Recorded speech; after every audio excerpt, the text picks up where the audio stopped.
turns to sun rays, and on we'll go through the wastelands, through the highways, and on we'll go.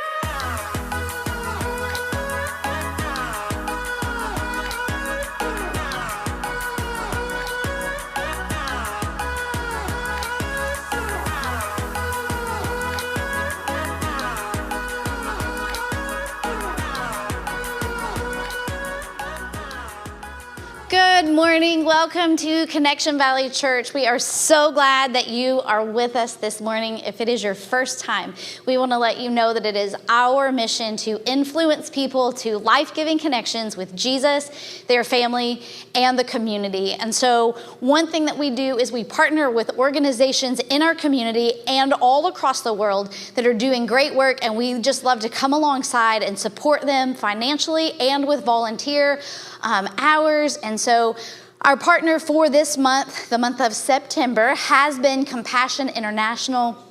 And we love Compassion. Compassion is an organization that has been very near and dear to the heart of me and my husband, Brian, and we've sponsored kids throughout the year and have just seen the value of investing in children across the world who are living in extreme poverty. And Compassion, the thing that I love about them is that they do seek to give children the resources, the physical resources that they need, as they combat poverty in the area they live. But most importantly, they share the love of Jesus with these kids, because that is the most important relationship that we will ever have. And so I love that Compassion focuses on the fact that our help comes from Jesus. And so that is a priority for Compassion. It's one of the reasons that we love them so much. I am going to indulge myself one more time and show you the picture of me when I got to meet one of our Compassion kids, Lazaro. I showed this picture last week. That's Lazaro and his grandmother and me. And it was such an amazing experience, one that I will treasure forever. Lazaro has now graduated out of the program, but it is amazing to see that he loves the Lord and is living his life to bring God glory and to make his community better. And so that is what we are all about as a church, and Compassion does the same thing. So if you are interested in sponsoring a child, having that kind of one-on-one relationship with a child, I would love to talk to you, because again, it's something that has been super impactful for my life, and I love the opportunity so much. But if it's your first time, we'll be making a $10 donation in your honor to Compassion. So thank you for being here, and thank you to those of you who give financially so that we are able to partner with Compassion and other organizations in our community and to help make a difference. So thank you for that. We appreciate it so much, just because we are able to do so much more together than we could ever do by ourselves. There are a few things that I do want to let you know about, some exciting things coming up in the next few weeks in the life of our church. Today, we are having a baby child dedication, parent orientation. It's so many words. I stumble over it every time. I was like, which words have I said?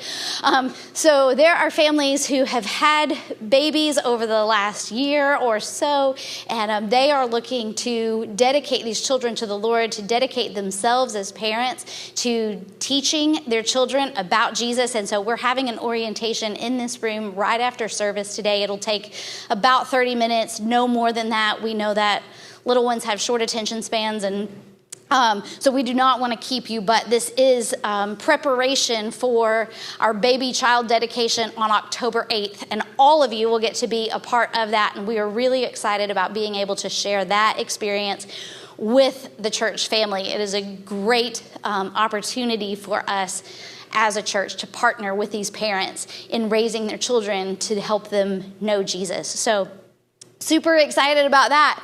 The day before our baby child dedication, October 7th, we are having another opportunity for us as a church family to get together, to socialize, to interact with each other, to make some connections that we don't always have the opportunity to make while we are here on a Sunday morning. So we're having a chili cook-off at the home of Amy Baruch on October 7th. That is a Saturday night. So,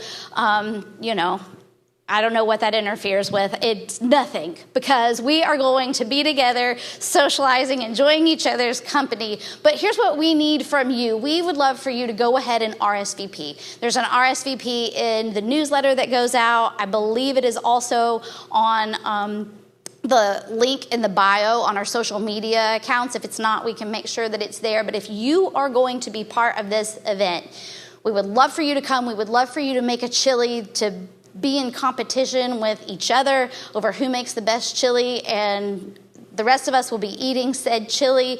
And we would love for you to RSVP though, so that we know how many supplies we need to have, so that we know how to prepare. It's always a much more fun party when we know how many people are coming, so that nobody has to eat chili out of a cup or something like that, because that's just not as much fun as chili out of a bowl. So if you would please RSVP so that we know that you are coming. I think the date for the RSVP is this coming Thursday. That gives a week to plan.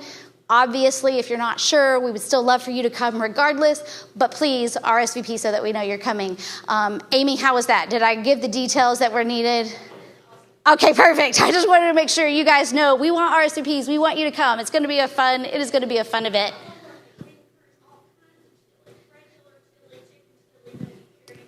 Okay, all kinds of chilies: vegetarian chili, chicken chili, bean chili, chili without beans. All right, all of the chilies. Bring all the chilies so that we can taste all the chilies. All right? It's going to be some party.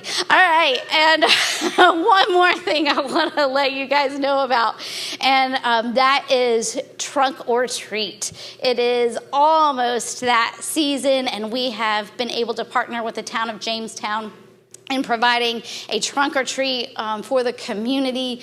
We've done this for the past several years. It is one of the most fun things that we get to do in our community.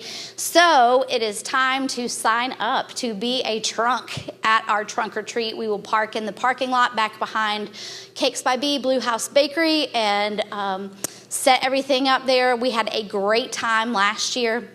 I'll start throwing in some pictures in the next couple of weeks. There were quite the trunks last year. I think there's a little bit of friendly competition going on between a few people in here just to see who can be the most elaborate with their trunks. But we would love to have you be part of that, and that is the last Saturday in October 28th, right, the Saturday before Halloween. So we'd love for you guys to do that. I think that's all that I'm supposed to mention this morning. Am I leaving out anything that's important? I got really distracted by getting excited about chili cook-offs and all the different kinds of chili, and now trunk or treat. So anyway, we love to be together, and those are great opportunities for us to be together and to just make connections outside of our time here together. But the connection that we have when we are able to worship together is also very special. So again, we are so glad that you're here this morning. I would love to invite Amy to come on up. She's going to be leading us in singing some songs today. So as she makes her way up, if you guys will go ahead and stand up, say hello to someone around you, and then I just invite you to sing. As we sing together, we can connect with each other and with the Lord by worshiping together. Thanks, Brooke. So I have been trying my attempt at running. Are any of you runners? Who's a runner? Or have been a runner before? It is crazy. Like, I'm a fast walker, and I've always been satisfied with that. And I'm trying to push myself a little bit. But I loved the woods. I love trail running more than anything. And it's my happy place where I literally run to the Father. It's put a whole new spin on it. And I have conversations with God at all times. And I'm always like, here I am again, and again, and again. And I'm very quick to say, you know how needy I am. Like, you know I'm this way, and I am made this way. So here I am again.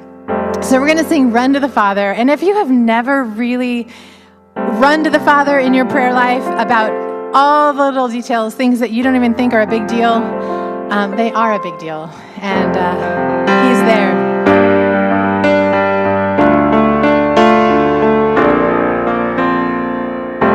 I've carried a burden for too long on my own. I wasn't created to bear it alone. I hear your invitation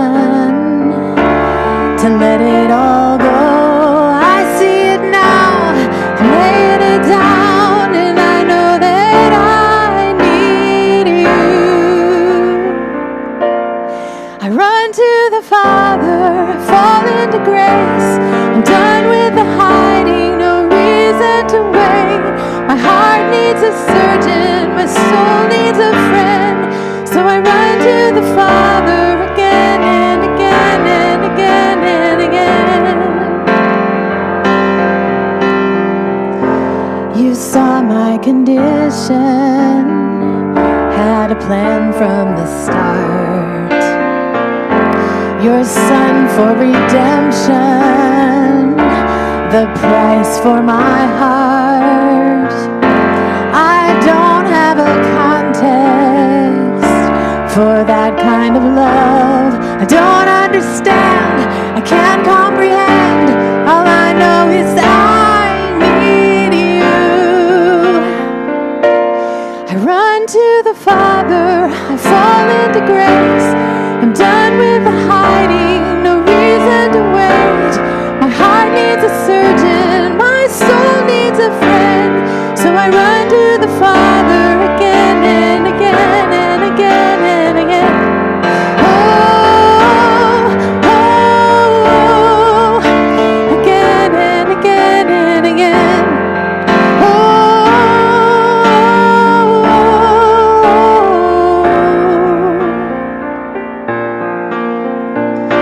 my heart has been in your sights long before my first breath. Running into your arms is running to life from death. I feel this rush deep in my chest. Your mercy is calling out. Just as I am, you pull me in, and I know I need you now. Sing it out. I run to the Father, I fall into grace.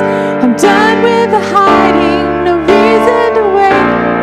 My heart found a surgeon, my soul found a friend. So I run to the Father again and again. I run to the Father, I fall into grace. Done with the hiding, no reason to wait.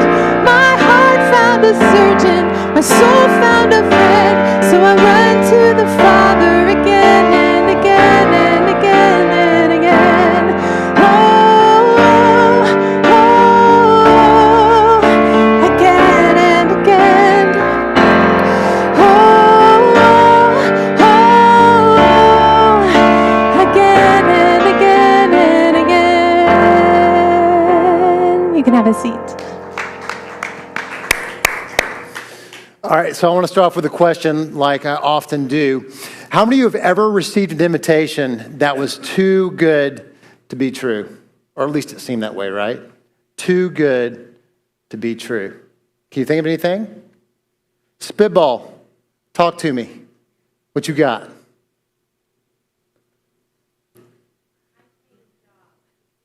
A high-paying job. Okay.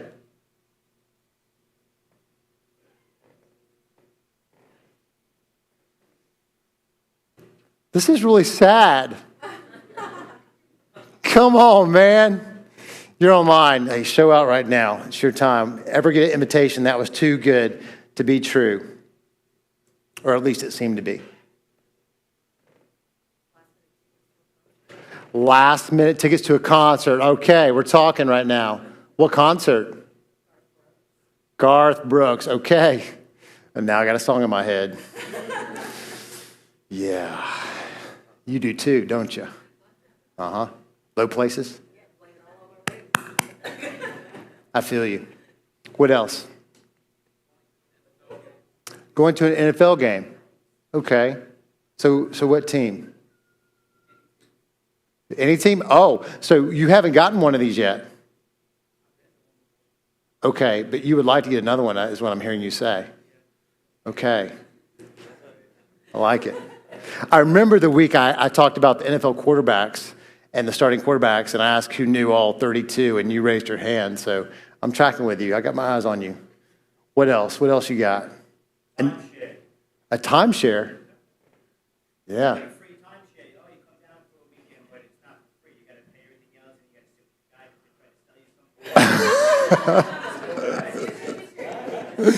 Yeah. We actually had someone at Pigeon Forge. We were there this past summer, and it's a very touristy place. And so they were trying to get us to come experience something for free that wasn't all that great. Just had to sit down and have a conversation about an opportunity. And I was like, deuces, I'm not doing that. Yeah, so we received an invitation that I thought was really too good to be true from a friend of ours back in 2016.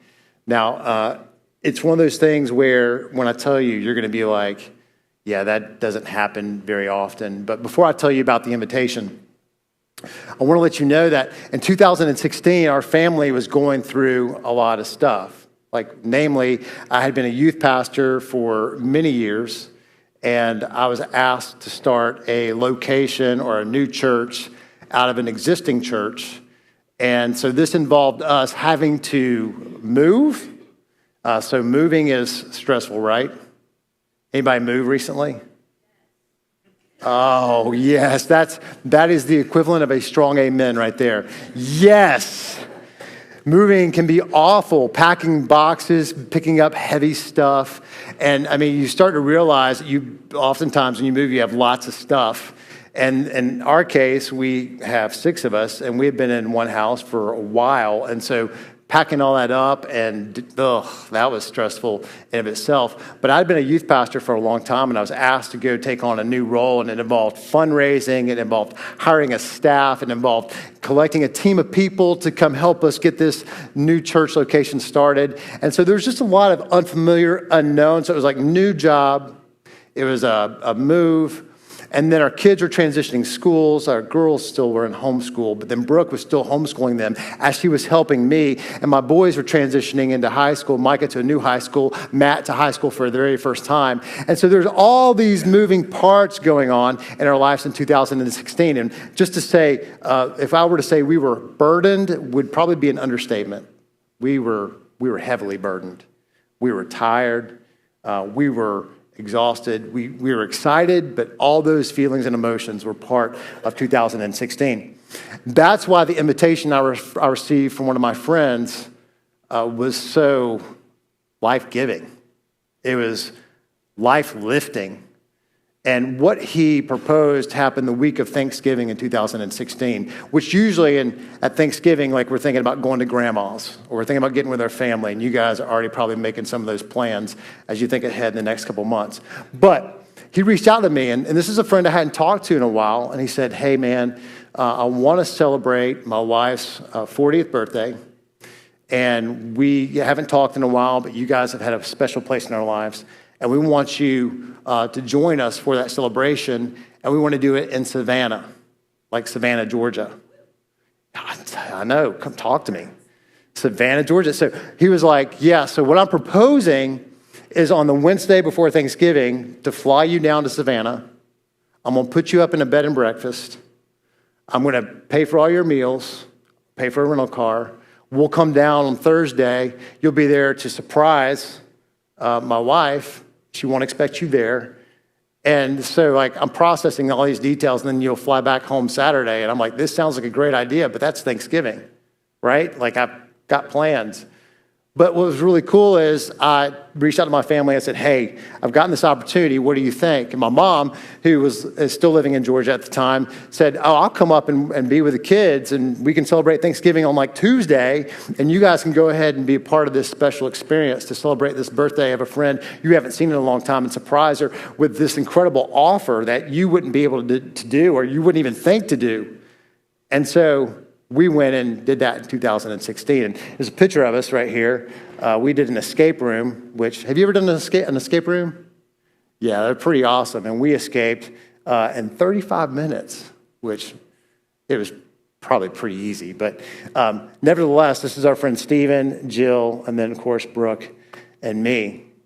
And looking back on it, I can't imagine what we would have missed had we not been open to receiving that invitation in the middle of a very heavy season of life. And I started thinking about the burdens we face as I was thinking about this experience. And I started thinking about you guys, and I started thinking about the kind of burdens you face. Like, on a pretty regular basis because we all experience burdens. And so I had a few things, a list of 5 things I wanted to throw up on the screen. And these are examples where we experience burdens. So like the first one is relationships. And you should be seeing it shortly. Oh, we're having a technical difficulty? Oh, that's cool. I can roll with it. So relationships are one area we experience burdens, right? Whether it's an existing relationship, whether it's a breakup, it's a burden. Even when things are good, there's still a burden that comes with a relationship because of expectation, right? People are relying on you. You know, as a mom and dad, there are expectations that your kids, if you have kids, that they're relying on you for. They're relying on you to come through and take care of their needs. They don't even think about it, but you feel the weight of that burden. Also, we see that sometimes we have a problem, a burden when it comes to our health, right? When you have health issues, or someone you love has a health issue, it can be overwhelming. And when a doctor tells you something that's not what you want to hear, well, that can create a heavy burden. And the reality is, we're all going to run into something that's bad news from a doctor at some point concerning our health or someone we love. Then there's also emotions. Like sometimes we just are burdened by the emotions we're experiencing because we don't know what to do with them. Maybe we don't have the training, or we don't have the education, or we don't have just the tool set to be able to deal with the emotions in a healthy way. You ever just find yourself overwhelmed with your emotions and you're not sure what to do with the anger or the sadness or the loneliness or being overwhelmed? I think most of us have probably been there before. Then you got the emotions that come with financial burdens. I mean, gosh, every month we get bills. And even if you are not a homeowner or a renter at this point, you're probably still carrying some degree of financial burden, because you start talking about cell phone and internet, and, you got all these important things like you got to pay for power and water and trash collection, and just all those things keep coming and coming and coming. They don't stop. And if something happens to disrupt your financial flow, or if you maybe get a little bit out of balance and you spend more than you're making, well, that can create a significant financial burden. Then you have work and school, right? I mean, wouldn't it be great if we could all say, I can't wait for Monday? I don't think I've ever heard someone say that. There's a reason why. Because most of us, man, we are working for the weekend. We can't wait for the weekend. We can't wait for the next break from work, because work can be all-consuming. Or school. If you're in school, man, I haven't probably told all you guys this, but I graduated with my Master's of Divinity back in May, and then I decided I wanted more tools in the toolbox. So I took another class. I'm actually taking 2 classes this fall to get a graduate certificate in pastoral counseling, because I felt like I needed to have a few more tools in my toolbox. But they keep saying, read this book this week, and write this book review this week, and write this discussion board assignment on this scholarly article. And it's like, I don't even know what this stuff means. And so I'm having to do all this extra research on top of what I was already doing. And I decided to be part of 2 small groups and read 2 more books and then write a sermon every week. And I'm just like, my head's going round and round. And I'm like, whoa, when it comes to time and the burdens that I've chosen to carry, I'm not putting that on anybody. I chose to do that.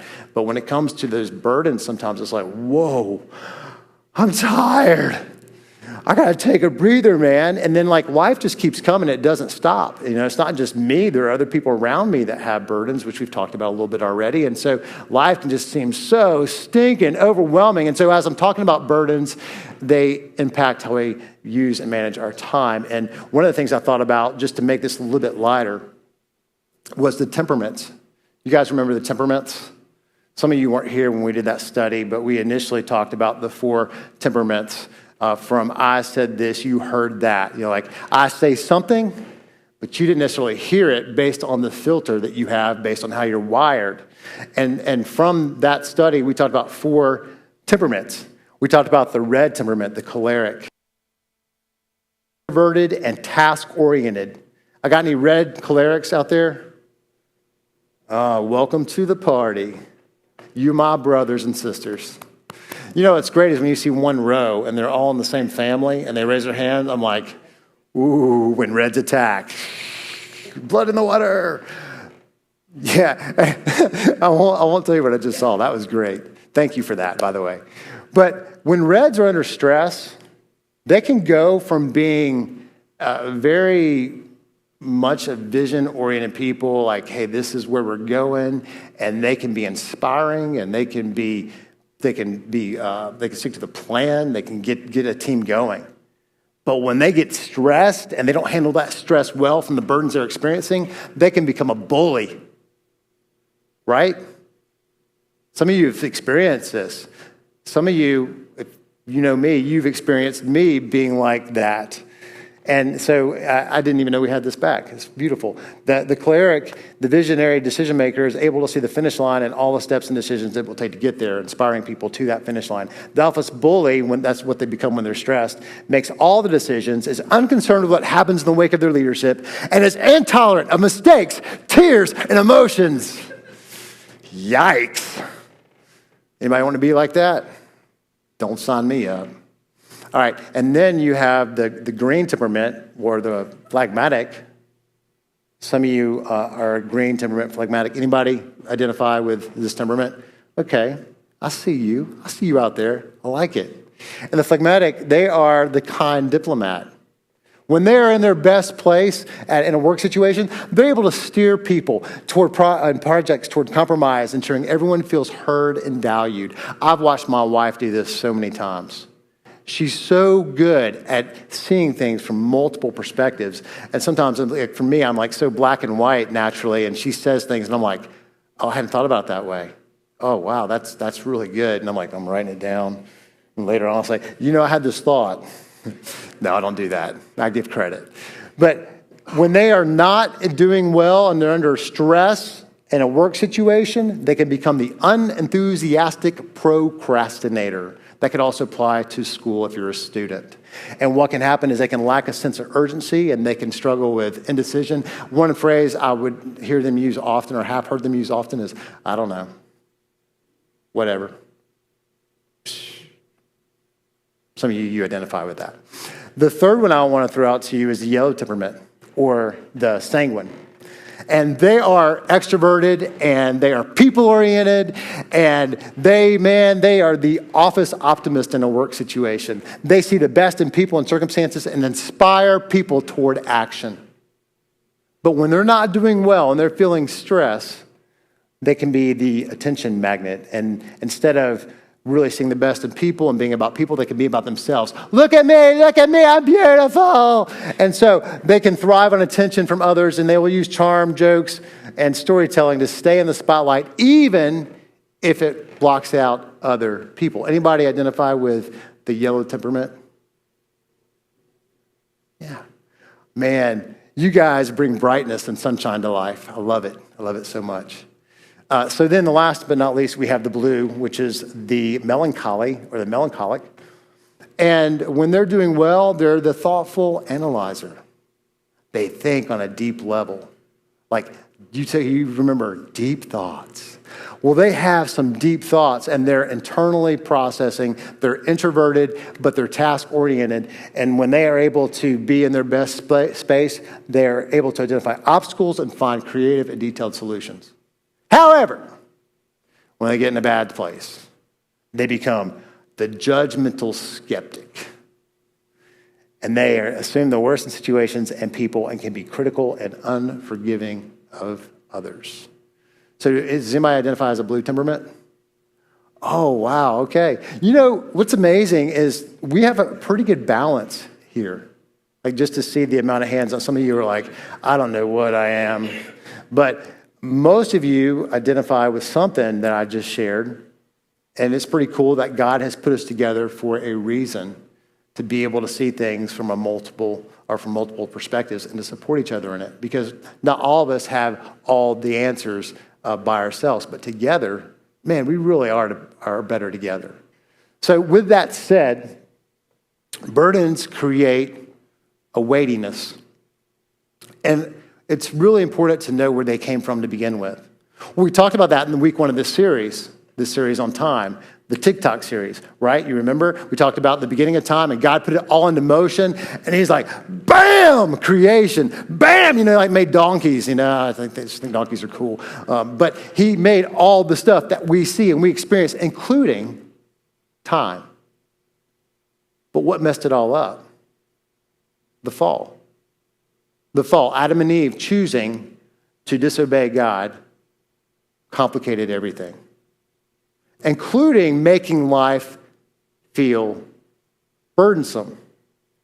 And instead of us enjoying God, enjoying life, and being at rest, we find ourselves so often feeling the weightiness of the burdens of living in this world. And it's why we concluded that the fall complicated our relationships and complicated our relationship with time. Or said this way, you guys can go ahead and throw that up there. The fall complicated our relationships and made our relationship with time complicated. And so we challenged you from some teaching from the book of James and from Proverbs to lean into the Lord and ask him for wisdom because he gives it generously.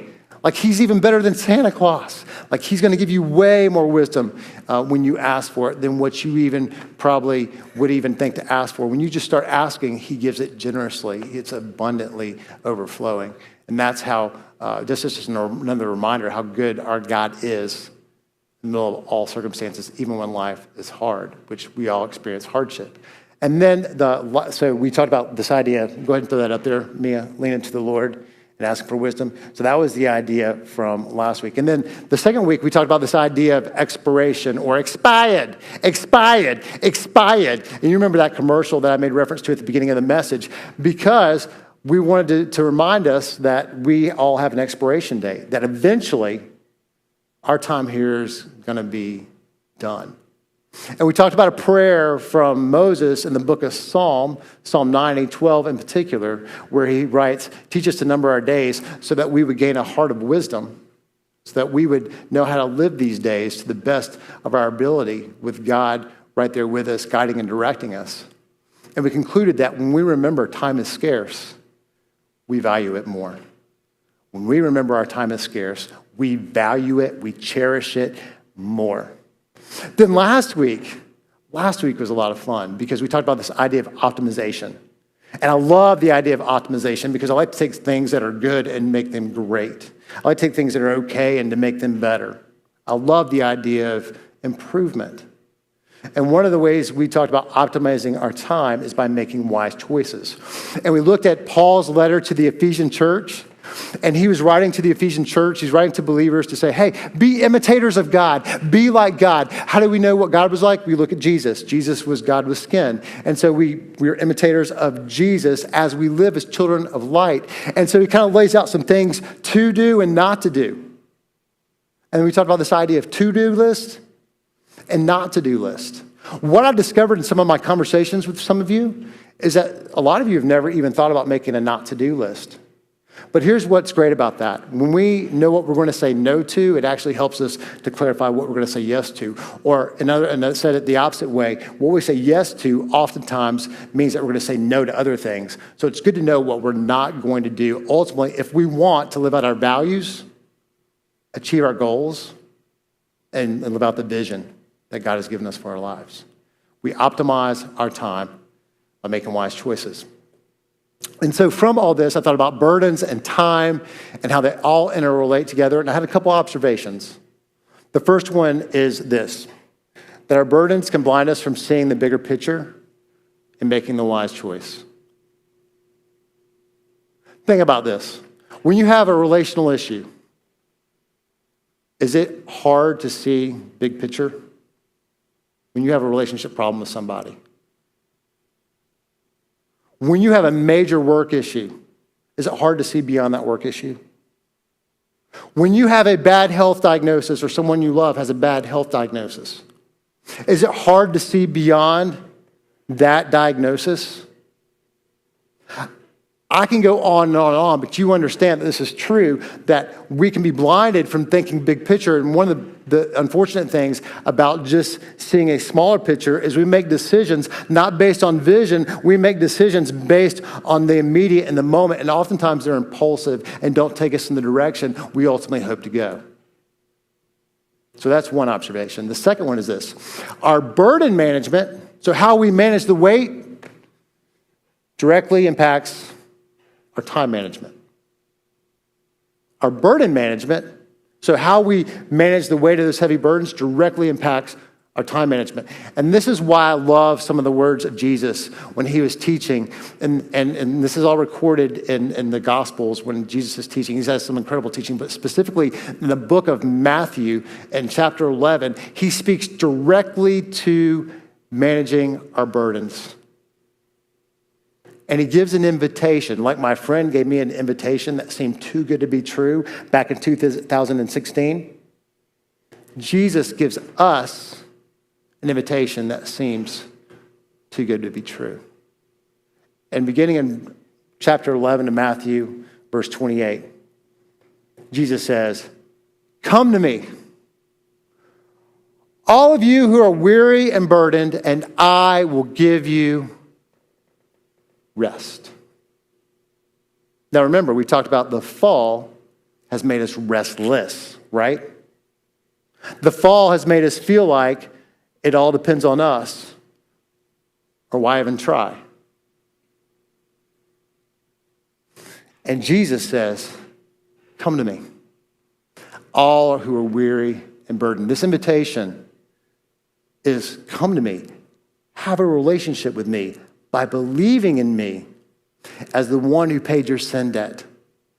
That's how we come to have that relationship with Jesus, by putting our belief in him as the one who paid the price for our sins. And from that, he gives us eternal life. And he begins to let us know that, hey, I'm not just saving you from your sins and providing you a place in heaven. I'm here to walk with you. And he gives us his Holy Spirit. And he helps us when we feel weary and burdened, which we've established that we all feel weary and burdened. I mean, like some of the words I thought of when I thought about weary and burdened is I thought about needy. You ever feel needy? How about overwhelmed? You ever feel overwhelmed? One of my loved ones this past week had sent me a text and said, "I'm overwhelmed. Will you please pray for me?" Do you know how much I loved them reaching out to me and asking me that? Because in essence, they were saying, I want to hand this over to the Father. I want to hand this over to Jesus because I'm struggling right now. If you ever feel fatigued, you understand weary and burdened. You ever feel fatigued? Yeah, we got some young parents in here or with the young kids, right? You know what fatigue is all about. There are so many other emotions that come with weary and burdened. And Jesus says, come to me. Enter into a relationship with me. Believe in me. And so when you say yes to him, it opens up a whole new possibilities of where you don't have to walk alone anymore. I love this promise, and I will give you rest. I will give you rest. Because here's the thing.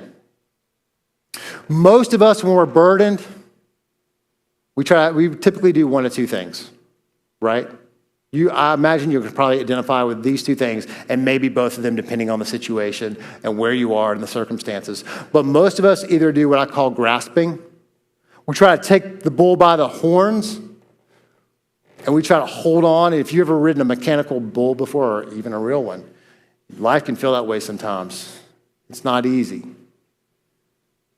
And we just try to, we're gonna buckle down. We're gonna have grit. We're gonna have resolve. We're gonna make it. We're gonna force it. We're gonna grab a hold of our circumstances, and we're gonna power through, baby. And on some level, it kind of sounds good. But is that rest? Is that the abundant life that Jesus has called us to? Is that trusting and coming to him with our burdens? Or is that saying it's all about what I do and becoming self-absorbed? Or then there's other people that we got the grasper. We have the giver-upper. The giver-upper, right? It doesn't even matter. I feel so overwhelmed. I'm just not going to do anything at all. Why try? It's not going to make a difference. You ever been there before? I've been in both, so I don't know. Maybe I'm messed up, but I've done both. Like, I'm going to grab the bull by the horns, and I've been there. Why try? Just do it. Nike said so. Doesn't matter. My efforts aren't going to make a difference. I'm just going to suffer. Jesus says, no. Come to me, all of you who are weary and burdened, and I will give you rest. That's a beautiful invitation. And he wants to give us rest in the midst of the restlessness with our time, knowing it's limited. In verse 29, he continues with a second invitation.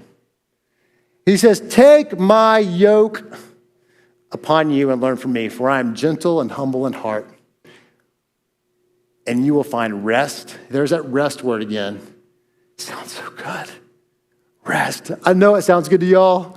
Rest for your souls at a soul level. Oh man, it just makes me want to breathe in. Now, when we hear this phrase, take my yoke upon you and learn from me, let me tell you what it doesn't mean. He's not talking about the yellow part of an egg. That's a yolk. He's also not talking about taking yoked Jesus on you, because that's like jacked or swole, which some of you are jacked and swole in this room. But he's not talking about taking yoked Jesus upon you. He says, no, take my yoke. What is he referring to? He's referring to an agricultural harness that farmers in the first century, and some even today, would put on animals to pull heavy loads, like ox or oxen to pull heavy loads. And so if a farmer had a heavy load and they couldn't pull it themselves, and some of you understand this because you don't have oxen, you have a car or a truck that pulls a trailer that you couldn't pull by yourself. But in the first century, they had to rely on the animals. And so it looked something like this. And I have a picture of what a yoke would look like. And then I have a picture of a couple animals that are in a yoke. Yeah, aren't they cute? No, they probably stink.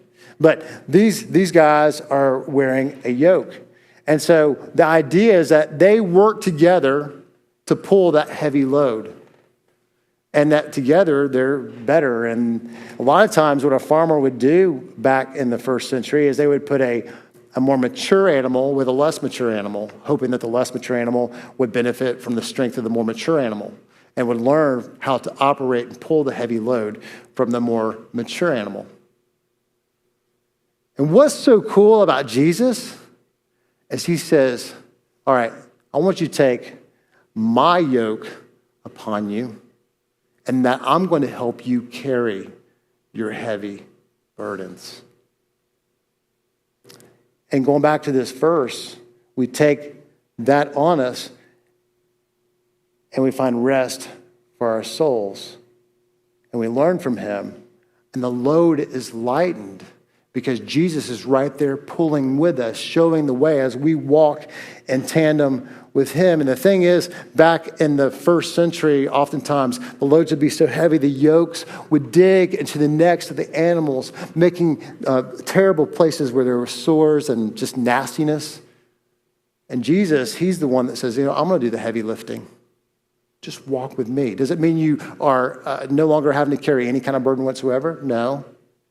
But Jesus is right there with you in it, walking alongside of you, guiding you, being the more mature one to show us the way in the midst of our heavy burdens. And so he says, my invitation is to no longer try to do it yourself or just slump to the ground and give up. But man, join me. Take my yoke upon you. Walk with me and experience my rest. Doesn't that sound so good? I love that. And he concludes by saying this in verse 30. For my yoke is easy and my burden is light. This made me think about a suitcase. Any of you ever pack a suitcase that's really heavy? Like you're weighing it before you go to the airport because you know that you don't want to exceed that 50-pound limit? Yeah, Daphne? Yeah. Do you feel called out a little bit? I'm not calling you out. I love you. But you understand what a heavy suitcase looks like. You've probably carried one before. Aren't you glad that we live in a time where they put wheels on those suckers? And something that is so stinking heavy, you can just be like, la, la, la, la, la, la. But if you had to carry that thing, you'd be like, so like if your wheels break, it's bad because sometimes that happens. And maybe that's happened to you before where the wheels weren't working like you wanted them to. But our burdens can be like heavy suitcases, right? And when we yoke up with Jesus, it's like the wheels on the suitcase to take what was heavy and making it so much lighter and easier to move. Doesn't that feel great to know that he wants to do that for you and not just you having a relationship with him by believing in him, but he actually wants to walk with you and do life with you to make your time count. And what I was thinking about as I thought about all this and the incredible promises that come with accepting the invitations that Jesus gave us is that our burdens are not our burdens to carry alone. You are never meant to try to grab the bull by the horns and be like, I'm going to do it. Or just to be like, I give up. You are meant to be connected to your Creator who made you and made time and made the time, he designed it initially to be restful, not restless. But the fall broke it all and made it restless instead of restful. Jesus comes to redeem that and to redeem you and to make this life count for so much more than it would apart from him, but ultimately then to one day be reunited with him fully, eternally in heaven, which is incredible to me. The Apostle Paul, he also wrote about burdens. And just to add on to what Jesus said, the Apostle Paul said this in Galatians chapter 6:2 in his letter to the Galatian church. He said, carry each other's burdens, and in this way you will fulfill the law of Christ. What does that mean? When we see someone else hurting, man, we don't be like, sucks for you. You know some people that do that? Oh man, that's too bad. So, man, I hate that for you. But I mean, that's the extent of it. And I get it. Like, we can't enter in every burden because you could turn on the news, especially the international news, and you could be like, I don't even know what to do. You just be like the animal that just throws all four legs out. And I just give up. But no, it's starting with the people around you. Where do you see burdens around you? Because God has put you around the people and in the places you're in right now to bloom where you're planted and to look for opportunities to help carry the burdens of others like Jesus has carried your burden. And the only way we can really carry the burdens of others is when we have already yoked up with Jesus, because he gives us the vision and the sight to be able to see the burdens and then to do something about it by pointing people to him ultimately. But sometimes that's not a straight line, right? Sometimes it's just being with someone in their pain. Sometimes it's just sitting with someone in their pain. Sometimes it's just showing up. Carry each other's burdens. In 2016, I told you about Brooke and our incredible invitation to go to Savannah, Georgia. We had, like I said, a burdensome year. But you need to know that we knew Stephen and Jill based on things that happened a long time ago, and invitations that were extended were accepted. Like, for instance, when Brooke was in middle school, she met Jill and started a friendship with her. Well, all the cool friendships start in middle school on the bus. And every day during school for weeks, I don't know, months, Brooke could tell you, I don't think she fully knows, they would sit on the bus by each other and they wouldn't say a word. But they just knew they were going to sit by each other. Like, it was a point of comfort, but they were both really shy, and Brooke was new to that area, and so they would just sit by each other, and it was just like, got my buddy. Not saying a word. I don't know how they eventually started talking. I don't know, but they did. And Brooke invited Jill to church. They actually had a great youth group at the time, invited Jill to church. And so at this event that Jill went to for the youth group, one of the speakers that night talked about how to have a relationship with Jesus. Jill did not have a relationship with Jesus. In fact, her parents didn't consider themselves religious. That night, Jill put her belief in Jesus. She accepted the invitation of come to me from Jesus, and she placed her belief in Jesus for eternal life. Over the next years, going into high school, Brooke and Jill, they became good friends. Pretty incredible. Stephen also happened to be part of the same church. He grew up in that church, and when he was in college, and I'm like maybe, I don't know, 20 years old, he was asked to be the middle school minister. Like, he was dynamic, and he was asked to be the middle school minister, and so they were all part of this church over here, and I had no connection whatsoever. When I was in college, the first part of my college, I was not following Jesus. We'll put it that way. And Stephen was in one of my classes on world religion. And Stephen was one of these guys that would always ask questions of the teacher, and he was trying to challenge the teacher and what the teacher was saying and the premises that the teacher would bring up and the explanations. And he'd be like, what about this? What about this? What about this? And I was like, man, is that guy going to keep asking questions? We're going to be here like all day.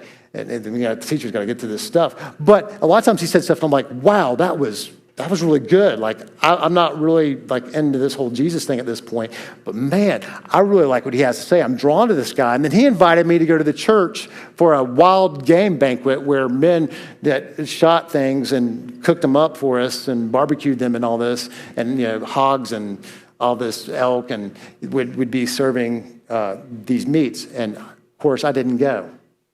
Should have. That would have been yummy. But I didn't go. And so that would be weird if that was the end of the story. But someone else eventually invited me to the same church. And I said, yes. And Jesus had gotten a hold of my life. And I went to an event for college students. And saying yes to that invitation opened up an opportunity for me to meet Brooke, who you guys know very well will be married 25 years in February. And sometimes you go, well, man, what would have happened had I not said yes to that invitation?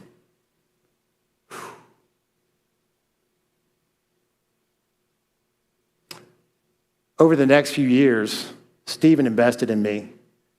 He actually noticed me because I got involved in the church, and I started like, I want to serve. I want to do whatever I can do to follow Jesus. And he noticed me, and he's like, I want you to come help in my middle school ministry leading 6th grade boys. And I was like, okay.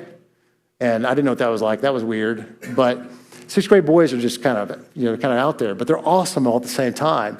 And the group, the Sunday school class he had me lead had like 6 kids. By the end of the year, we had like 18. And I was like, I love investing in the next generation. I sensed my call to student ministry from getting that opportunity to teach 6th grade boys. I sometimes wonder what would have happened had I not received that invitation or not said yes to that invitation. And from all this, Brooke and I started dating. We eventually were engaged, and Stephen played a huge role in that, and he was investing in my life, and his brother Alex was investing in my life. And Brooke and I got married, and Stephen was in my wedding party, and Jill was in Brooke's wedding party. And so they eventually, they got married, and we were part of their courtship, and it's just like, wow. Like, I look back, and there's just so much detail that I don't have the time to go into today. But I say all this to say, we had this connection back from years ago that then in 2016, he extended that invitation for me to go to Savannah with them because of that past connection of us saying yes to other invitations. You see the connection? And what was so cool is in 2016, we just thought we were down there to celebrate Jill, but there was more. The last day we were there, Stephen asked me a question I did not want to answer. You ever someone ask you a question and you're like, why did you ask me that? I don't want to answer this question. And the reason I didn't want to answer his question is because I was embarrassed. And The question actually had to do with embarrassment. He said, Brian, is there anything in your life right now that you would be embarrassed to tell me? That's the worst question ever. I was like, oh no, exposed. And I told him one of the things I was really embarrassed about. And I'm going to tell you too, because I don't want to hide. I want you to see what God can do, even when we do stupid stuff. Brooke and I had been burdened with all the stuff in life, and we hadn't made some of the wisest financial choices. And you know how easy it is. It's easy just to go, swipe the plastic. Swipe the plastic. We had accumulated $10,000 of credit card debt. One with 5 zeros. So I told him. I was so embarrassed. He said, bro, he goes, I hope you're working toward taking care of that. He goes, that can be a heavy burden, but I'll pray for you. And he did. Thank you. And it made me want to go back home and let's attack this thing. Let's get this out of our life because it's weighing us down and making us feel like we can't really move forward and be authentic like we need to be authentic because we're leading people to follow Jesus, and here we have this horrible debt. That afternoon before we flew back to North Carolina, he called me up and we were in a different room. He said, hey man, Jill and I want to talk to you before you guys leave. Okay. So got together and he said, Jill and I were talking, we've prayed about this. He said, if you guys reduce your debt to $7,500, we'll pay the balance with a promise that you never do it again.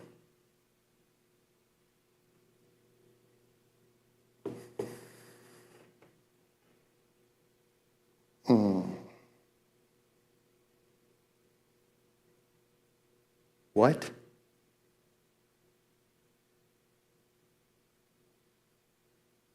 I mean, what do you say to that? Okay. We went home. Guess who got serious about his debt and living on a budget again? These people. Within 3 months or so, we had it down to $7,500. We were aggressive. And I called him up and was like, bro, you don't have to do this. I'm going to knock it out regardless. I'm committed. I'm going to get rid of this. But I'm just letting you know, I've got it down to $7,500. He said, send me your credit card statement. Okay. And a few days later, we had a check in the mail for the exact amount that we needed to retire that debt. And I tell you this, that Stephen believed that our burdens weren't our burdens to carry alone.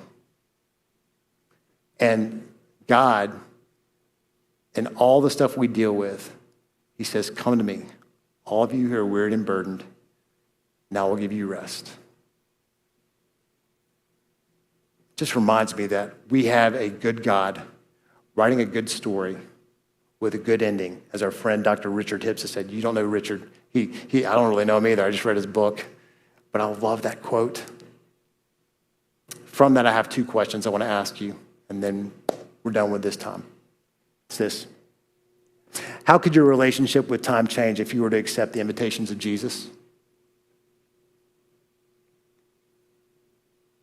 How could it change your story to say, I'm going to accept those invitations? The second question is this. How could your relationship with time change if you were to help carry the burdens of others? I've been thankful that God has allowed us to do for others what has been done for us. We want to continue to be the type of people that link up with Jesus, that hook up with him, and then help others in the process do the same. Would you stand and join me in prayer? Heavenly Father, we thank you for giving us vision to tell a different story with our time. We thank you for the teaching of Jesus. We thank you for people like Stephen and Jill who take your word seriously and extend your kind of grace to us that blows and defies comprehension. Doesn't make any sense. God, we thank you for reaching us where we are and taking us to a brand new place. We love you and praise you because you are worthy of praise. In Jesus' name I pray. Amen.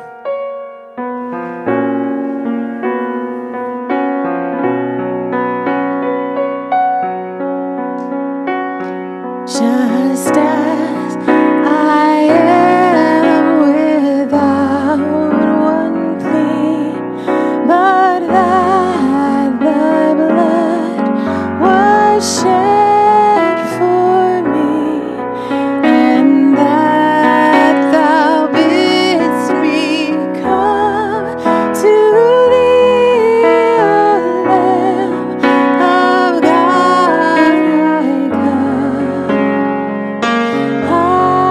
come. Just as I am, though tossed about with many a conflict, many a doubt, fighting and fears within and without, O Lamb of God, I come,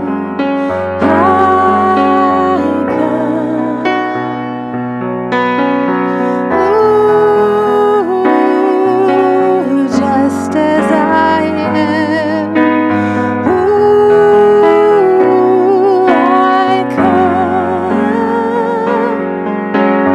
Ooh, just as I am, just as I am, I come. Just as I am, I come. Just as I am, thou wilt receive, wilt welcome, pardon, cleanse, relieve, because thy promise I believe, O Lamb of God, I come, I come. Ooh, just as I am, ooh, I come. Ooh, just as I am, just as I am, I come. Just as I am, I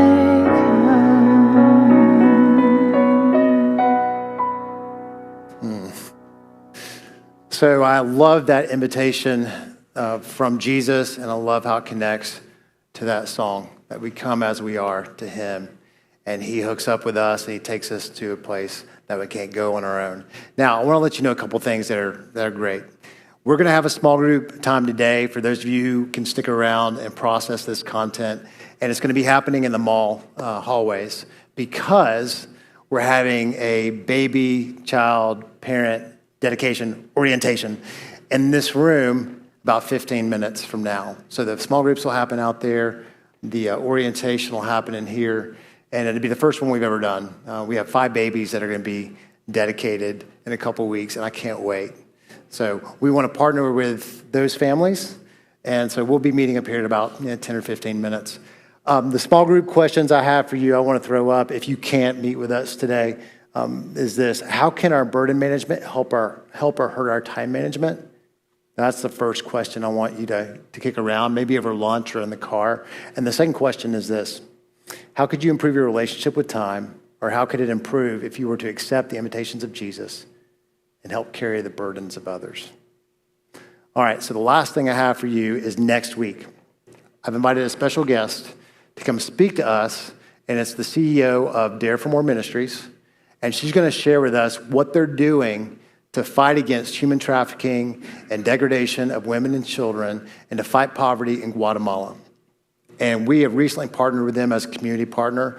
And they have invited us to take a vision trip to Guatemala to see what they're doing. They're building a safe house for women who are being exploited and have been trafficked and have been rescued.